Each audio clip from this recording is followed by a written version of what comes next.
पहले किसी एक में खुदा को देखना सबसे ज़्यादा ज़रूरी है। क्यों कि खुदा किसी में नज़र आ जाए, चाहे वो पत्थर हो, फूल हो, कांटे हो, कुत्ते हो, बिल्ली हो, सूअर हो, सांप हो, बिच्छू हो, गोजर हो, खटमल हो, मच्छर हो, कंकड़ पत्थर हो, पहाड़ हो, सूरज हो, चांद हो,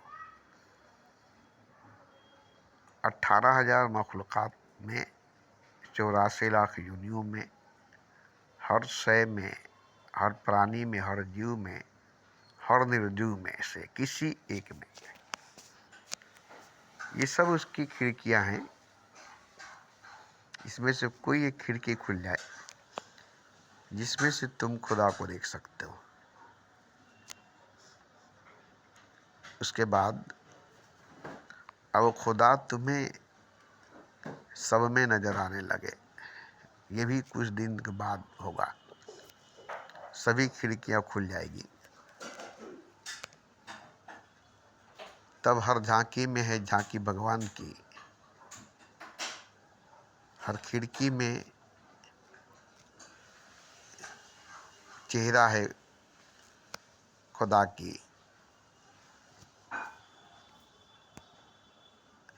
अब एक शीश महल की तरह पूरी दुनिया बन जाएगी और उसमें एक खुदा चारों तरफ दिखाई देगा। ये दिखाई देना सब में ज़रूरी है। इस सतह पर पहुंचना, इस अवस्था में पहुंचना कि सब में खुदा नजर आने लगे।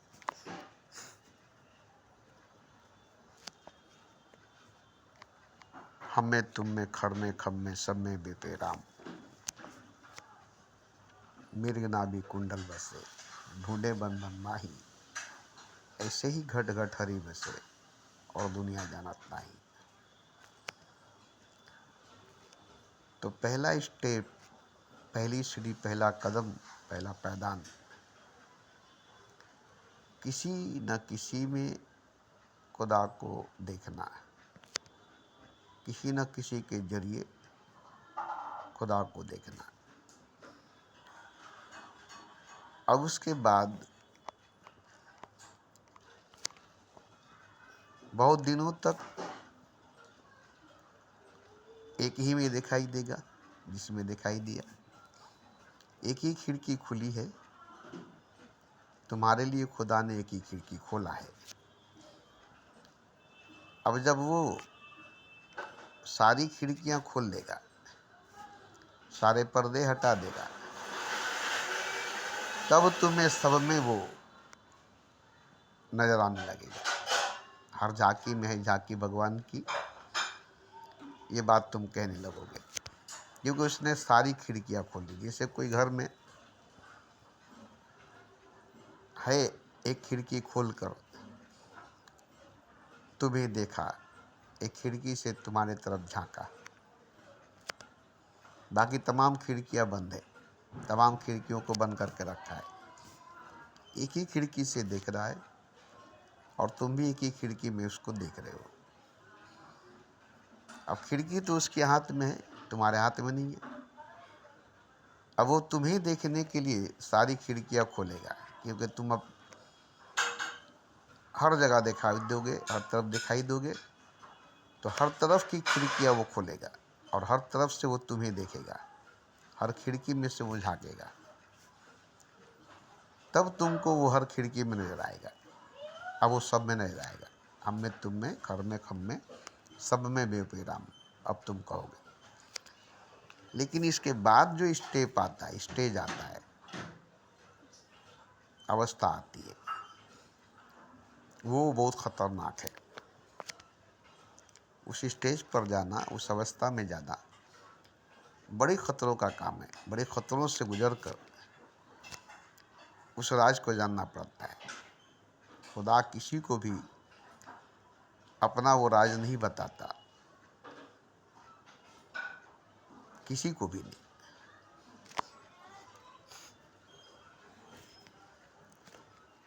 तो जब वो अपना सारा राज खोल देगा तो अब सब में नजर नहीं आएगा, अब वो सब में दिखाई नहीं देगा, बल्कि सब वही बन जाएगा। ये वो राज खोल कर बताएगा कि देखो मैं ही सब कुछ हूँ। जैसे कृष्ण अर्जुन को बताता है कि हे अर्जुन,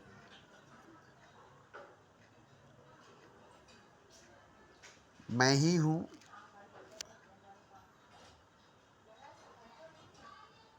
मुनियों में,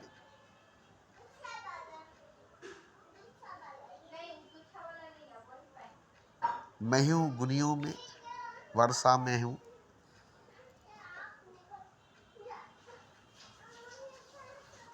सूर्य की धूप मैं हूँ, चंद्रमा की चांदनी में हूँ, ये सब मैं हूँ। मगर अर्जुन को गिन चुन कर बताया कि ये सब मैं हूँ, चुन चुन कर बताया कि ये सब मैं हूँ। मगर कृष्ण भगवान ने ये नहीं बताया कि मैं ही सब कुछ हूँ, सब कुछ मैं ही हूँ, जो कुछ तुम देख रहे हो वो मैं हूँ। अब वो चुन चुन कर नहीं कि ये मैं हूँ वो मैं नहीं हूँ, ये मैं हूँ वो मैं नहीं हूँ। तो आखिरी राज बताता है तो खुदा ही खुद सब कुछ है, ये राज खुल जाता है। अब सब कुछ में जैसे अन्न, जल, वायु, धरती, आकाश, सूर्य, चंद्रमा, नदी, झरना, आबशार, नाली, नाला, दरिया, समंदर, सब, और कंकड़, पत्थर, हीरा, जवाहिर, मिट्टी, सोना, राख, खाक, आग, धुआं, प्रकाश, ये सब मैं ही हूँ। मगर सबसे घिनौना, सबसे घिनौना शकल जो पैखाना है, पैखाने में जो कीड़ा है वो नहीं, पैखाना वो भी खुदा खुद है। ये उसके आखिरी सबसे नीचा तल है, पैखाना। जो आप खाते हैं वो खाना है, और जो हजम करने के बाद पीछे से निकालते हैं वो पैखाना है। वो भी वही है, वो भी वही है। खाना तो खाना, पैखाना भी वही है, पानी तो पानी, पेशाब भी वही है। अब ये आखिरी सतह पर, अब इसके बाद इससे नीचा, इससे घिनौना, इससे गिरा हुआ और खुदा का कोई शकल, कोई सूरत नहीं है। उसने अपने सारे पर्दे हटा दिए, 70,000 पर्दे उसने हटाकर नंगा हो गया, बिल्कुल नंगा। जैसे एक औरत अपने मर्द के सामने नंगा हो जाती है, फिर भी वो नंगा पूरी नहीं होती, जिस्म नंगा कर लेती है, जिस्म खोल कर उसके हवाले कर देती है, मगर दिल खोल कर नहीं दिखाती, दिल को नंगा नहीं करती। रूह खोल कर नहीं दिखाती, रूह को नंगा नहीं करती, बस जिस्म को ही खोल कर उसके हवाले कर देती है, दिल को नहीं, रूह को नहीं। मगर खुदा अपने तमाम राजों को खोल लेता है।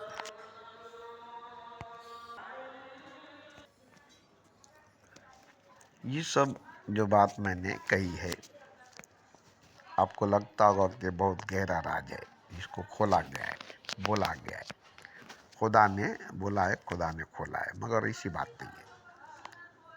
न उसने राज खोला है, न उसने राज बोला है।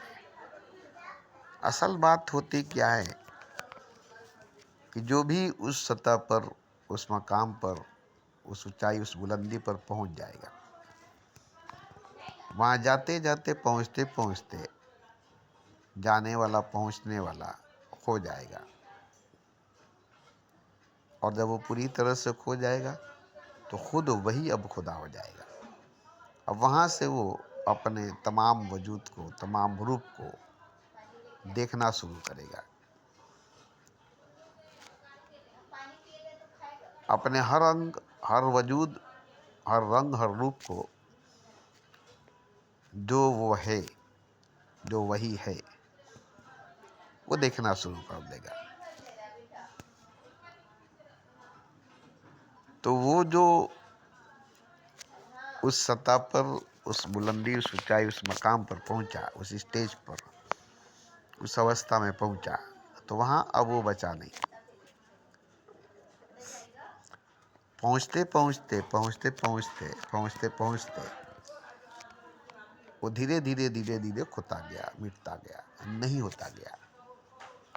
और जब वो नहीं हो गया, जब वो नहीं रह गया, तो अब वहां पर खुदा है। और खुदा खुद को जानता है, पहचानता है कि वो क्या है और वो कौन है।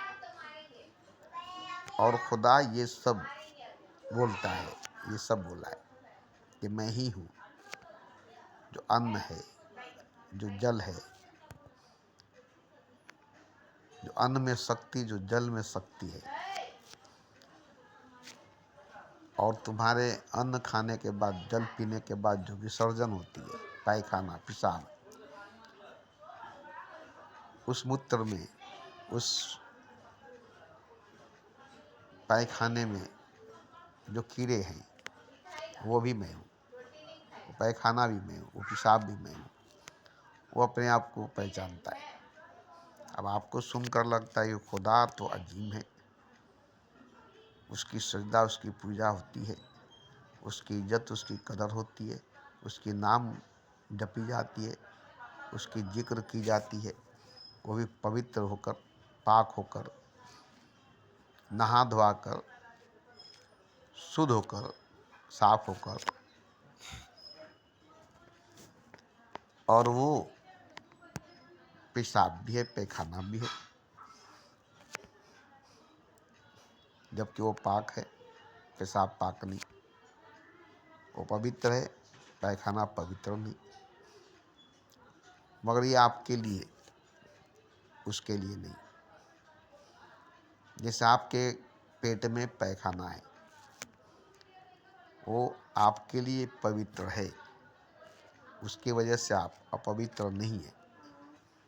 वो आपके लिए पाक है, उसके वजह से आप नापाक नहीं है। ऐसे ही पेशाब, पेशाब के थैली में है।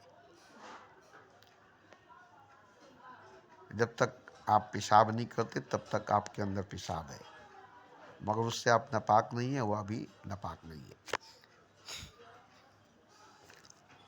तो जैसे आपके अंदर खाने की थैली में खाना है, पैखाने की थैली में पैखाना है, और पेशाब के थैली में पेशाब है, उसकी वजह से आप नापाक नहीं, आप अपवित्र नहीं, क्योंकि वह आप ही का हिस्सा है,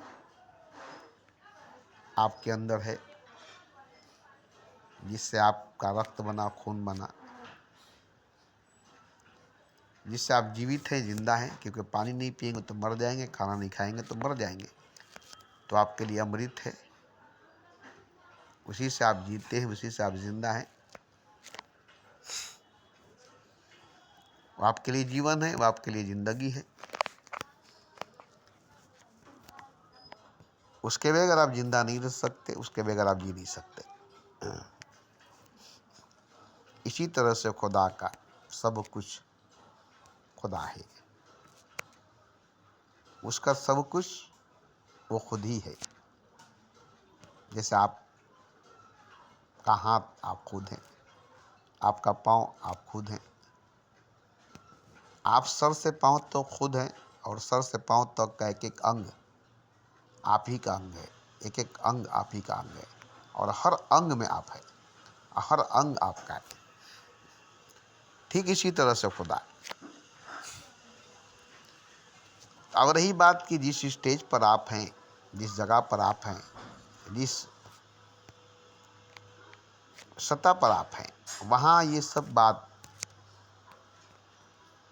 बेतुकी लगेगी, ये सब बात बुरी लगेगी, सुनना पसंद नहीं होगा। जिस जगह पर, जिस मकाम पर, जिस सतह पर आप हैं, वहाँ पर ये बात गवारा नहीं होगा कि पैखाना भी खुदा है और पेशाब भी खुदा है, बाजार की वेश्या भी, मंदिर की देवी भी, रास्ते का धूल गर्दो गुबार भी, धुआं धक्कड़ कोहरा, अंधकार प्रकाश, अज्ञान ज्ञान, गुरु शिष्य भगवान सब एक है। तो ये एक स्टेज, एक सतह, एक ऊंचाई, एक बुलंदी पर जाकर मालूम होती है, वहाँ नहीं जहाँ सब है, नीचा जगह पर, गिरा हुआ जगह पर। हालांकि वहाँ पर भी, क्योंकि उसके लिए नीचा ऊंचा नहीं है, आपके लिए नीचा और ऊंचा है, उसके लिए नहीं। उसके लिए हर जगह बराबर है, हर जगह बुलंदी है, हर जगह ऊंचाई है। उसके लिए कोई भी जगह नीचा नहीं है, कोई भी स्थान नीचा नहीं है। वो नीचा से नीचा स्थान पर भी खड़ा है तो वो परम लोक परम धाम है, वो अर्श आजम है। क्योंकि जहाँ उसकी पाँव है, जहाँ उसका कदम है, वो काबा है, वो काशी है, वो मक्का है, वो मदीना है, वो सतलोक परम लोक परम धाम अर्श आजम है।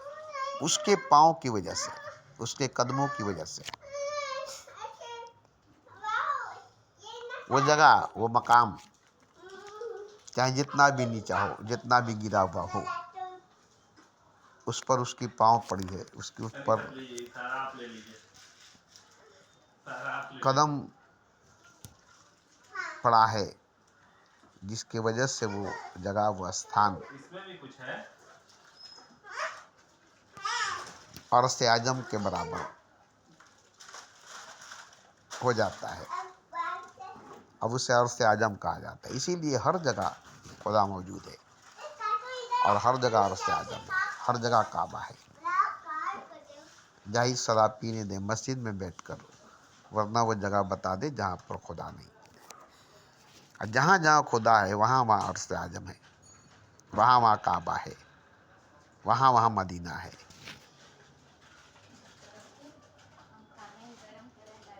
क्योंकि वो जहाँ जहाँ है, और वो जहाँ है वही काबा है, वही मदीना है, वही सतलोक परमलोक परम धाम अर्श आजम है। उसके होने की वजह से, उसके रहने की वजह से। अब ये बताइए कि वो कहाँ नहीं है? हर जगह तू ही तू है, तेरा जलवा तेरा चेहरा चासू है, हर जगह हर वक्त हर तरफ मौजूद तू है, हर जगह हर वक्त हर तरफ वजूद तेरा है। जिक्र तेरा हर एक किताब में है, रोशनी तेरी आफताब में है, कौन भला तुझसा जवाब में है, आज तक फिर भी तू हिजाब में है, आज तक फिर भी तू हिजाब में है। तेरी निगाह के मारे हुए हजारों हैं, तेरी निगाह के मारे हुए हजारों हैं।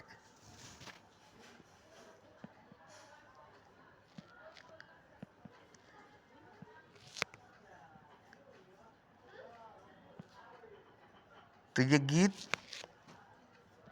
आप पूरी तरह सुनकर देखेंगे कैसा तेरी मांग का सिंदूर है, हर जगह तेरा ही नूर है।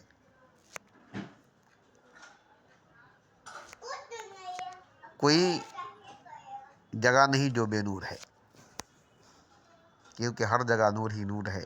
हर जगह नूर ही नूर है। अंधेरा तो दूर की बात, परछाई भी नहीं, शैडो भी नहीं, छाया भी नहीं, प्रकाश ही प्रकाश है।